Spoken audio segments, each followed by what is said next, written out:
ఇవాళ నేను రాష్ట్ర ప్రభుత్వాన్ని హెచ్చరిక చేస్తా ఉన్నా. పండగ పూట పేద ప్రజల ఉసురు తీసుకోకండి. మీరు ఇక్కడ ఉండేటటువంటి పేదలు ఎక్కువ మంది లేరు, 150-200 కుటుంబాలు కూడా లేవు. ఈ 200 మందికి మీరు డబుల్ బెడ్రూమ్ ఇండ్లు ఫస్ట్ ఇవ్వండి. వాళ్ళు ఇక్కడ నుంచి మూవ్ అవ్వడానికి R&R కాంపన్సేషన్ కింద ఎట్లయితే మూసీ దగ్గర ఇచ్చిండ్రో అట్లా R&R కాంపన్సేషన్ కింద కుటుంబానికి 50,000 ఇచ్చి వాళ్ళు జాగ్రత్తగా వాళ్ళని తీసుకెళ్లి డబుల్ బెడ్రూమ్ ఇళ్లలో దింపండి. కానీ మీరు ప్రభుత్వం ప్రజల పక్షాన ఉండాల్సింది.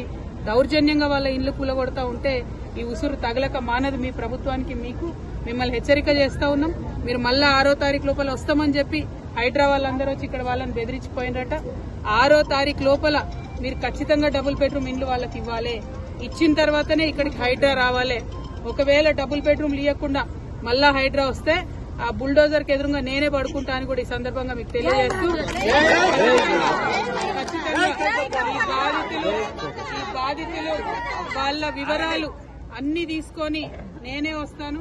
హైడ్రాకి రమ్మంటారా, ఎక్కడికి రమ్మంటారు, ఎట్లా రమ్మంటారు అనేది మీరు చెప్పండి. మున్సిపల్ మంత్రి ముఖ్యమంత్రి అయిపోయినారు. ఆయన దొరకకుండా ఆయన గడిలో ఉంటాడు. ఆఫీస్ కి రాడు, సెక్రటేరియట్ కి రాడు.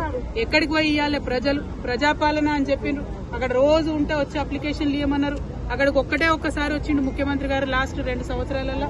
మరి పేద ప్రజలు పోయి కష్టాలు ఎక్కడ చెప్పుకోవాలి? మేము ఇక్కడ వీళ్ళందరి వివరాలు కలెక్ట్ చేస్తున్నాం. దాదాపు 200 కుటుంబాలు ఉన్నాయి. ఆ మొత్తం వివరాలు తీసుకొని మీ దగ్గరకు వస్తాం.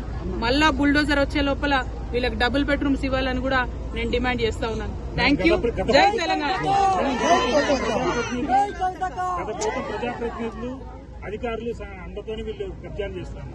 కబ్జా ఎక్కడదండి? కబ్జా ఎవరు చేసిరు? అరికపూడి గాంధీ గారు చేసిరు 12 ఎకరాలు. దాన్ని తీయమనండి దమ్ముంటే ఫస్ట్. అది తీయకుండా చిన్న పిల్లలు పెట్టుకుని కూలీనాలు వేసుకునేటోళ్ళు, రాళ్ళు కొట్టుకునేటోళ్ళ ఇండ్లు తీసి ఏం హీరోయిజం చూపిస్తారంటే ఎవరిని చూపిస్తారు? ఇప్పుడు అంతకుముందు ఇక్కడ వెంచర్స్ చేసి అమ్మిండ్రు బ్రదర్, మీకు తెలియదా? మీరు లోకల్ రిపోర్టర్స్. అంతకుముందు వెంచర్స్ చేసి అమ్మిండ్రు. కొంతమంది డబ్బులు ఇచ్చి కొనుక్కున్నటువంటివి ఉన్నాయి. 5 లక్షలు 6 లక్షలు కట్టి రూములు కొనుక్కున్న వాళ్ళు ఉన్నారు. మరి ప్రభుత్వం వాళ్ళకి 6 లక్షలు ఇవ్వమని చెప్పండి ఇక్కడ నుంచి ఎలాగొట్టేటప్పుడు. అంటే నేను అనేది ఏంటంటే ప్రభుత్వం ఫేర్ గా ఉండాలి. ఏ ప్రభుత్వంలో కబ్జా జరిగినా కూడా తప్పే ఫస్ట్ ఆఫ్ ఆల్. కానీ కబ్జా పేదవాళ్ళదే కనబడుతుందా? పెద్దవాళ్ళది కనబడదా?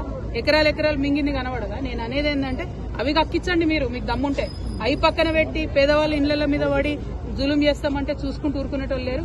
నేను మళ్ళా చెప్తున్నా, 6వ తారీఖు లోపల వస్తామని చెప్పి వార్నింగ్ ఇచ్చిరట్టు ఇక్కడ వాళ్ళకి. 6వ తారీఖు లోపల మీది నిజమైన ప్రభుత్వం, ప్రజల ప్రభుత్వం అయితే ఇక్కడ బిడ్డలందరికీ మీరు డబుల్ బెడ్రూమ్ ఇండ్లు ఇవ్వండి. ఇవ్వకుండా 6వ తారీఖు నాడు కనుక మీరు వస్తే బుల్డోజర్ కి ఎదురుగా నేనే పడుకుంటా. మళ్ళీ చెప్తా ఉన్నా. Thank you. జై తెలంగాణ.